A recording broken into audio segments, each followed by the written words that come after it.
नमस्कार दोस्तों, फिर से स्वागत है आप सभी का आपके अपने एमबीपीएस उत्कर्ष के इस यूट्यूब चैनल पे। आज हम बात करने वाले हैं जो लेटेस्ट डेटा आया है गंगा डॉल्फिन के सर्वेक्षण का 2025 मार्च में ही ये आंकड़े जारी किए गए हैं। तो क्या होती है गंगा डॉल्फिन, क्यों इतनी महत्वपूर्ण है, आखिरकार किन नदियों में इसका सर्वेक्षण किया गया है, ये बाकी डॉल्फिन से कैसे भिन्न होती है, कितने बच्चों को जन्म देती है, क्या ये समूह में रहती है या अकेले प्रवास करती है, और ऐसी ही तमाम जानकारियां इस पूरे वीडियो में लगातार आपके साथ उपस्थित होने वाली है। तो आज का जो टॉपिक है वो यही है, भारत में जो गंगा डॉल्फिन्स है इनका सर्वेक्षण रिपोर्ट आई है जो 2025 में आई हुई पहली रिपोर्ट आप मान सकते हैं। तो इस रिपोर्ट में क्या बताया गया है, तो गंगा डॉल्फिन के बारे में विस्तृत चर्चा की गई है और ये रिपोर्ट जो हमारे सामने प्रस्तुत की गई है वो आई है 3 मार्च 2025 को। जी हां, विश्व वन्य जीव दिवस के मौके पर जो देश के प्रधानमंत्री हैं, प्रधानमंत्री नरेंद्र मोदी जी, इन्होंने गुजरात में, जी हां कहां पर, तो गुजरात में राष्ट्रीय वन्य जीव बोर्ड की बैठक में ये आंकड़े सभी के सामने प्रस्तुत किए।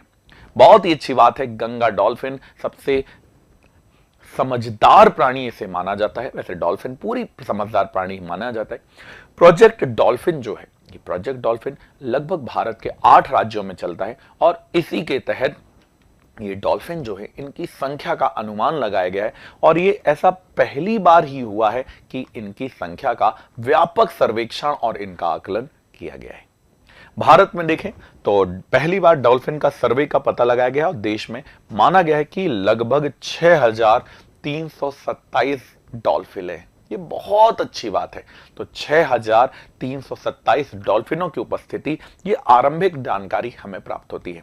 इसकी जानकारी किसमें दी है ये, तो भारत की कुल नदियों में मात्र और मात्र, पर ये बहुत अच्छा आंकड़ा है, 6327 डॉल्फिनें पाई गई हैं और ये डॉल्फिनें मूलतः गंगा और ब्रह्मपुत्र नदियों की घाटियों के क्षेत्र में पाई गई हैं।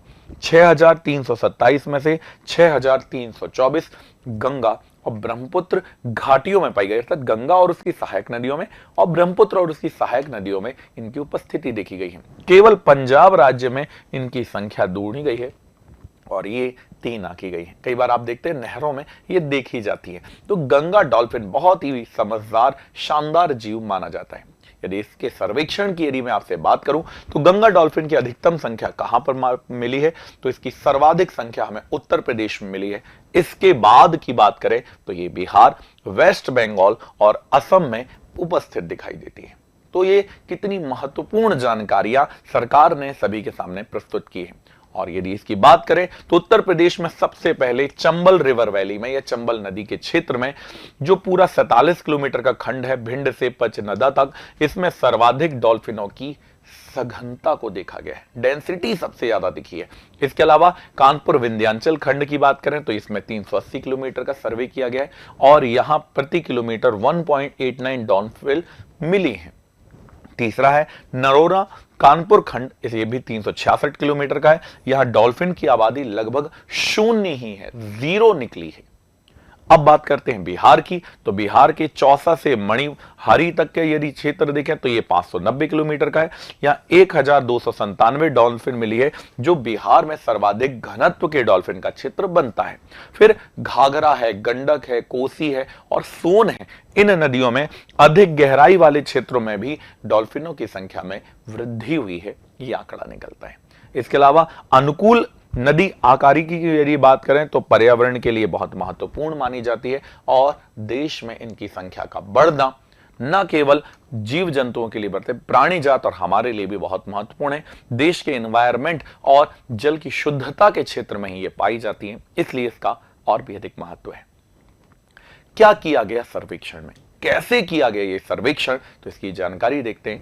तो यह सर्वेक्षण 2020 में शुरू हुआ था, परंतु लगता है समय चूंकि भारतीय वन्यजीव संस्थान और अन्य विभागों के द्वारा यह सतत रूप से, कंटिन्यू रूप से इसका कार्य किया गया है।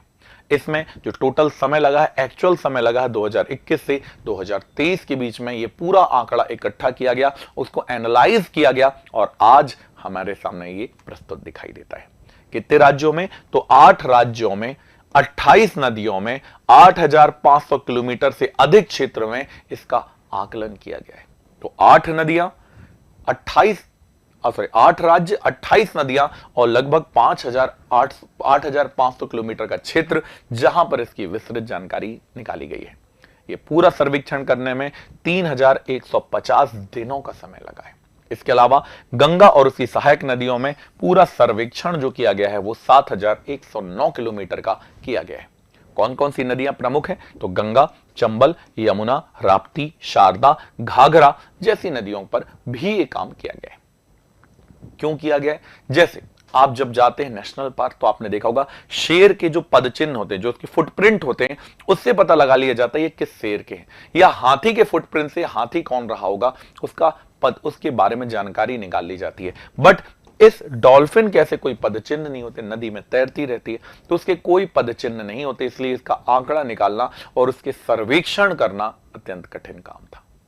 इसके अलावा इसके लिए सबसे कठिन और सबसे सरल काम यही हुआ कि भैया निरंतर नाव चलाई जाए और उसका डेटा एकत्र किया जाए। और ये एकत्र करने के बाद ये डेटा आज हमारे सामने है कि देश में पर्याप्त मात्रा में हमें डॉल्फिन दिखाई देती हैं। कैसे किया गया है? तो ये ध्वनिक हाइड्रोफोन का उपयोग करके डॉल्फिन की जो ध्वनि होती है, जो वो निकालती है, उस आवाज को रिकॉर्ड किया गया और उससे पता लगाया गया, उससे आंकड़े इकट्ठे किए गए कि हाँ भैया यहां डॉल्फिन उपस्थित हो सकती है। और इकोलोकेशन के माध्यम से संवाद और नेविगेशन की प्रक्रिया से अध्ययन भी इसमें किया गया है। बहुत अच्छी बात है, बहुत अच्छा आंकड़ा सरकार ने इस मार्च के महीने में प्रस्तुत किया है जो देश के लिए बहुत सकुशल बताता है। अब यदि आप देखें कि कौन कौन से ऑर्गेनाइजेशन इसमें शामिल रहे, कौन कौन से ऐसे संगठन रहे जो इसमें शामिल रहे, तो इसमें शामिल होने वाले पहले संगठन में है WII, भारतीय वन्य जीव संस्थान। दूसरे नंबर पर यदि हम देखें तो उत्तर प्रदेश, पंजाब, बिहार, असम, झारखंड, राजस्थान के वन विभाग।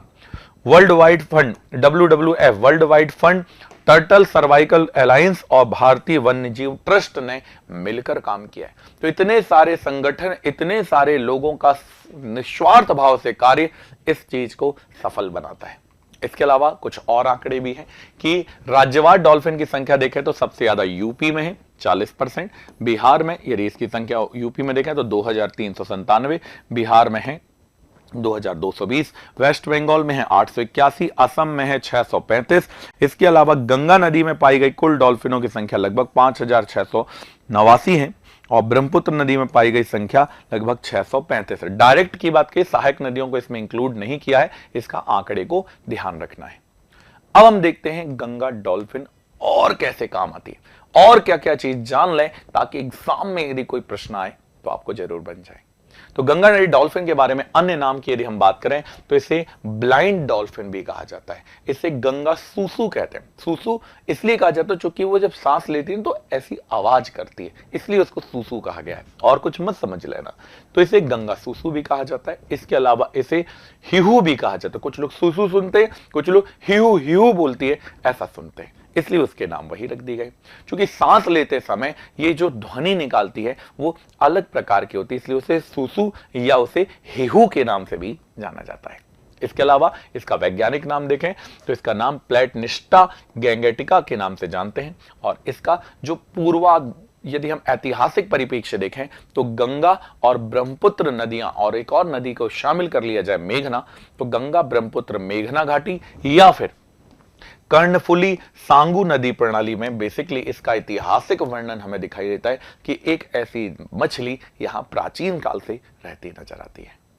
अब आज क्या, आखिरकार आज ऐसा क्या विशेष है जो इसे विशेष बनाता है? तो भारत में आज की डेट में देखें तो गंगा, ब्रह्मपुत्र और बराक रिवर सिस्टम में बेसिकली ये पाई जाती है। नेपाल की बात करें तो नेपाल में कर्णाली, सप्तकोशी, नारायणी नदी प्रणाली में भी इसकी उपस्थिति को आप देख सकते हैं। यदि बांग्लादेश चले जाएं तो बांग्लादेश में ये मेघना, कर्णफुली और सांगू नदी प्रणाली में पाई जाती है। तो भारत में यदि इसकी उपस्थिति देखें तो गंगा नदी, उसकी सहायक नदियां घाघरा, कोसी, गंडक, चंबल, रूपनारायण और यमुना जैसी नदियों में इसकी उपस्थिति को आप देख सकते हैं। सर्वाधिक संख्या कहां है? तो उत्तर प्रदेश में दिखाई देती है। और उत्तर प्रदेश में मुख्यतः किस नदी पर पाई जाती है? चंबल रिवर पर पाई जाती है, which is a tributary of Yamuna and Yamuna is also a tributary of Ganga. तो चंबल नदी पर इसकी उपस्थिति को बेसिक देखा जा सकता है।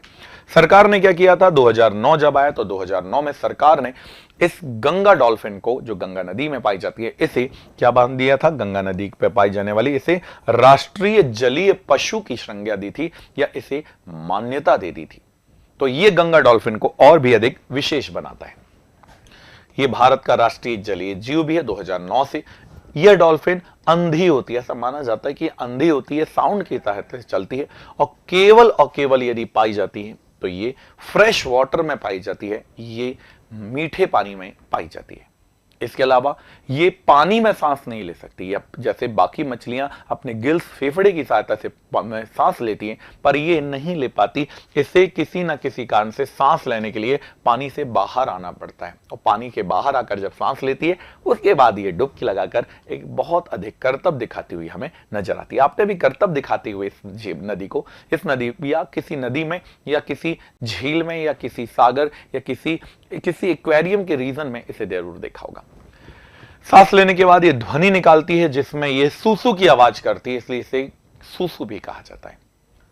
कब कब इसका संरक्षण किया गया, कब कब ऐसा काम किया गया तब गंगा डॉल्फिन को बचाया जा सके, तो इसके लिए सर्वप्रथम 5 अक्टूबर को, जी हां 5 अक्टूबर को राष्ट्रीय गंगा नदी डॉल्फिन दिवस भी हम मनाते हैं। तो याद रखिएगा, गंगा जो नदी है इसमें डॉल्फिन दिवस 5 अक्टूबर को हम मनाते हैं, और 2009 को गंगा नदी डॉल्फिन को राष्ट्रीय जलीय जीव के रूप में हमने घोषित किया, जो बहुत अच्छा है। इसके अलावा जो हमारा वन्य जीव संरक्षण अधिनियम है 1972, इसमें अनुसूची 1 में भी इसे सूचीबद्ध किया गया ताकि इसका कोई गलत उपयोग ना कर सके, इसका गलत तरीके से इलीगल व्यापार ना कर सके। इसके अलावा प्रकृति के संरक्षण के लिए अंतरराष्ट्रीय संघ जो IUCN है, इसने इसे संकटग्रस्त प्रजाति के रूप में एनरोल किया था, उसे नामित किया था। लुप्त प्राय यदि हम देखें तो लुप्त प्राय प्रजाति में अंतरराष्ट्रीय इसके परिशिष्ट 1 में भी इसे इंक्लूड किया गया है। तो गंगा नदी डॉल्फिन अपने आप में बहुत महत्वपूर्ण है। और अन्य तथ्यों की बात करें तो ये असम का राज्य जलीय जीव है। तो ये जैसे मध्य प्रदेश का जीव अलग है, वैसे असम का यदि राज्य जलीय जीव की बात करें तो ये क्या दिखाई देता है, तो ये हमें वहां पर असम में दिखाई देता है। इसके अलावा जो मादाएं होती है वो नर से आकार में बड़ी होती है, अर्थात मादा बड़ी होती है, नर अपेक्षाकृत छोटे होते हैं, और हर 2 से 3 साल में, एक हर साल नहीं, हर 2 से 3 साल में केवल एक ही बार शिशु को जन्म देते हैं। ये बहुत विशेष है, इसलिए संकटग्रस्त है, क्योंकि हर साल बड़ी मात्रा में पैदा नहीं करते, कई सालों में एक बार बच्चों को जन्म देते हैं, और मादाएं हमेशा उन्हीं बच्चों के साथ रहती हुई नजर आती हैं। और गंगा डॉल्फिन जिसे टाइगर ऑफ द गंगा भी कहते हैं, तो यह पूछ लिया जाए टाइगर ऑफ द गंगा किसे कहते हैं, तो यही है वो गंगा डॉल्फिन जिसे टाइगर ऑफ द गंगा कहते हैं। इसकी बेसिकली आधिकारिक रूप पर यदि हम खोज की बात करें तो ये 1801 में ब्रिटिश काल के दौरान इसकी खोज की गई थी। और सबसे इंपॉर्टेंट यह कि 70% से अधिक डॉल्फिनों के जाल में फंसने की सूचना या तो मानसून के बाद आती है या तो अत्यधिक सर्दी के दौरान दर्ज की गई थी। ऐसा इसलिए होता है कि भैया पानी हो जाता है कम, सांस लेने के लिए वो बाहर आती है, जाल में फंस जाती हैं या फंसा ली जाती हैं। इसके अलावा जब बहुत ज्यादा गर्मी पड़ती है, जब पानी का लेवल गिर जाता है कि या कम हो जाता है, तब इन्हें बचाया भी जाता है। कई बार ये तटों के किनारे आ जाती हैं, फड़फड़ाती हैं, ऐसा ना हो इसके लिए इनकी सुरक्षा भी की जाती है। और हमेशा ये या तो अकेले मिलेंगी या तो ये छोटे छोटे ग्रुप में रहती है, बड़े बड़े ग्रुप में रहना पसंद नहीं करती है, या तो ये अकेले रहती है या छोटे छोटे समूहों में पाई जाती है। और जो मादा डॉल्फिन होती है वो हमेशा शिशु डॉल्फिन के साथ ही रहती है ताकि उन्हें बड़ा किया जा सके। और जानकारी की यदि हम बात करें डॉल्फिन के बारे में तो भैया ये खतरे के संकेत भी दे रही हैं, इनकी संख्या जो कम हुई है। इसका कारण है मछली पकड़ने के समय जाल में फंस जाती हैं और अनजाने में इनकी मौत देखी जा सकती है। इसके अलावा तेल के औषधि उपयोग के लिए इनका अवैध शिकार भी होता दिखाई देता है, तो ऐसा नहीं होना चाहिए, इस पे हमें विचार करना चाहिए। इसके अलावा बैराज है, ऊंचे बांध है और तटबंधों के निर्माण से इनकी जो यात्रा है उसमें व्यवधान पड़ता है और ये व्यवधान इनकी संख्या में नकारात्मकता लाता है। इसके अलावा औद्योगिक जो कचरा है, कीटनाशक है, नगर पालिका के सीवेज जल के प्रदूषण से जो मीठा जल गंदा हो रहा है या मीठा जल जो प्रदूषित हो रहा है उसके कारण से इस पर नकारात्मक प्रभाव पड़ रहा है, इनकी पूरी प्रजाति पर नकारात्मक प्रभाव पड़ता है, चूंकि ये हमेशा मीठे पानी में पाई जाती हैं। नौवहन यातायात और जहाजों के शोर से बाधा होती है, चूंकि आप जानते हैं ये अलग तरह की ध्वनि निकालती है और उसी अंधी होती है, ध्वनि के सहारे चलती हैं, और वही ध्वनि यदि जहाज या अन्य जल यातायात से हो तो ये इनको नुकसान तो होता दिखाई देता है। तो हमें संरक्षण भी करना और उनके लिए अच्छे प्रयास भी करने हैं। तो क्या करना है, सरकारी प्रयास क्या किया गया है, तो इसको कानूनी सुरक्षा के लिए वन्य जीव जो संरक्षण अधिनियम है 1972 का, इन्हें अनुसूची 1 में सूचीबद्ध किया गया है और इन्हें कानूनी सुरक्षा दी गई है। राष्ट्रीय मान्यता 18 मई 2010 को हुई, जब भारत का राष्ट्रीय जलीय जीव इसे घोषित किया गया। 2009 में किया गया, 10 में इसका अप्रूवल दे दिया गया। वित्तीय सहायता के लिए वन्य जीवों आवासों को विकसित करने की योजना, 22 गंभीर रूप से लुप्तप्राय प्रजातियों को शामिल किया गया, उनमें से एक गंगा डॉल्फिन भी दिखती है। संरक्षण के क्षेत्र में और भी काम किए गए हैं, जैसे विक्रमशिला डॉल्फिन अभ्यारण्य भागलपुर बिहार में बनाया गया है, जहां इनका संरक्षण किया जा रहा है। दूसरे पॉइंट में देखें तो उत्तर प्रदेश सरकार ने चंबल अभ्यारण्य में डॉल्फिन अभ्यारण्य क्षेत्र घोषित किए ताकि इनकी संख्या पर्याप्त बढ़ सके। लंबी अवधि के लिए क्या योजना है, 2022 से 2047 तक की एक लंबा प्लान भी सरकार ने बनाया है, और इस प्लान के तहत क्या काम करना है, तो इस प्लान के तहत ही डॉल्फिन और जो जलीय आवास है इनको सुरक्षा देने का कार्य और मजबूत करना है, और इसके लिए प्रोजेक्ट डॉल्फिन की शुरुआत 2019 में हुई है। प्रोजेक्ट डॉल्फिन की शुरुआत 2019 में हुई है, जिसमें नमामि गंगे परियोजना के अर्थ गंगा भाग के तहत इसे प्रधानमंत्री जी ने इसे घोषित किया था। तो बहुत अच्छी बात है, गंगा डॉल्फिन को बचाना है, इसे संरक्षण करना है, और 2030 तक डॉल्फिन की जो आबादी है उसे दुगनी करनी है, अर्थात 12-15 हजार तक इसे लेकर चलना है ताकि और भी अधिक अच्छा काम हो सके। तो डॉल्फिन परियोजना असम में पहली बार डॉल्फिन जो गंगा डॉल्फिन है इनकी क्या की गई है, टैगिंग भी की गई, बड़ी सुंदर सी दिखाई देती हैं, बड़ी क्यूटी सी दिखाई देती हैं। यदि आपने इन्हें देखा है तो कमेंट में जरूर बताइएगा, यदि आपके इसके बारे में और अतिरिक्त जानकारी रखते हैं। इसके अलावा केंद्रीय पर्यावरण, वन और जलवायु परिवर्तन मंत्रालय की पहल है, जिसके तहत डॉल्फिन की क्या की जा रही है, टैगिंग की जा रही है, ताकि उन कहां हैं, किस क्षेत्र में, उनके बारे में आंकड़ा भी रख सकें। भारतीय वन्य जीव संस्थान WII ने देहरादून द्वारा इसे संचालित किया जा रहा है। इसके अलावा असम और वहां के जो आसपास के क्षेत्र हैं वहां पर जैव विविधता संरक्षण समूह का इसे सहयोग भी प्राप्त है, जिससे ये काम और अच्छे से हो रहा है। CAMP या CAMPA राष्ट्रीय जो प्रतिपूरक वनीकरण निधि प्रबंधन और योजना प्राधिकरण है, इसने इसे सहायता दी है ताकि फंडिंग हो सके, प्रॉपर ये टैगिंग का काम हो सके। और टैगिंग क्यों की जा रही है, तो टैगिंग का पहला और अंतिम उद्देश्य यही है कि डॉल्फिन की जो आवाजाही आखिरकार जाती कहां है, आती कहां है, इसके अलावा उनके आवाज को समझने का वैज्ञानिक अध्ययन हमें समझ में आ सके। इसके अलावा गंगा डॉल्फिन 5 मिनट 30 सेकंड के लिए ही सतह पर आती हैं, 5.30 सेकंड के लिए ही सतह पर आती हैं, और इसलिए इनके अध्ययन में मुश्किल होती है। केवल 5.30 सेकंड के लिए ऊपर आती हैं, इसलिए इन्हें समझना बड़ा कठिन होता है। इसके अलावा सैटेलाइट से भी डॉल्फिन की आवाजाही, कहां उनको रहने का अच्छा लग रहा है, उनके संभावित खतरों के बारे में डेटा हमें मिल पाएगा, इसके लिए भी हम देख रहे हैं। और ये चीज याद रखना है, नेशनल डॉल्फिन डे किस दिन मनाया जाता है, तो ये 5 अक्टूबर को मनाया जाता है। अब 5 अक्टूबर को ही क्यों मनाया जाता है, क्योंकि इसकी घोषणा हुई थी मूलतः 25 मार्च 2022 को, जब केंद्रीय पर्यावरण मंत्री भूपेंद्र यादव जी ने राष्ट्रीय वन्य जीव की 67वीं बैठक में इसके बारे में बताया था। इसके अलावा ये पहली बार कब मनाया गया था, तो 2022 में 5 अक्टूबर को मनाया गया था।